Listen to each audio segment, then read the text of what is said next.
Cari amici della Via dei Presepi, ben ritrovati, continuano le nostre puntate speciali, siamo a Valle di Cadore e siamo in provincia di Belluno, siamo in compagnia oggi del consigliere comunale Arminda Marinello. Ben ritrovata consigliere, è un piacere averla qui, ci racconti un attimino questo bellissimo percorso che anche quest'anno è riuscito a organizzare in collaborazione con il comune.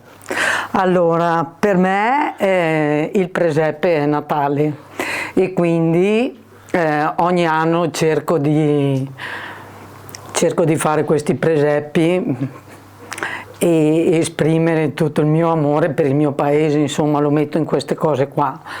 E quindi anche quest'anno, siccome il comune ha acquistato questa bella casa, abbiamo pensato di organizzare e di fare e presentare questi presepi in questa casa. Abbiamo detto, e poco fa mi hai fatto fare un giro, è una casa aperta al pubblico e c'è un percorso bellissimo con varie tipologie di presepi. Naturalmente tutto da solo non hai potuto farlo, devi ringraziare qualcuno. Sì, devo ringraziare le mie amiche, la mia amica Elisa che mi ha aiutato tantissimo nell'esporre tutte le lucette e così, e poi un'altra mia amica che mi aiuta sempre nelle cose, nelle stelle, nelle cose belle. Tutto quello che vedete qua, insomma, è in collaborazione con queste due persone, ecco.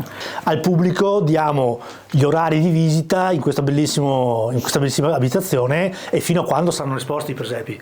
Allora, i presepi sono aperti dalle 10 a mezzogiorno e dalle 3 alle 6 del pomeriggio. Dopo, se c'è gente, stiamo qua finché c'è gente, insomma anche fino alle 7. E i presepi sono aperti fino il 6 gennaio. Quindi diamo un saluto e un buon anno a tutti i telespettatori e vi invitiamo qui a Valle di Cadore a visitare questo bellissimo percorso.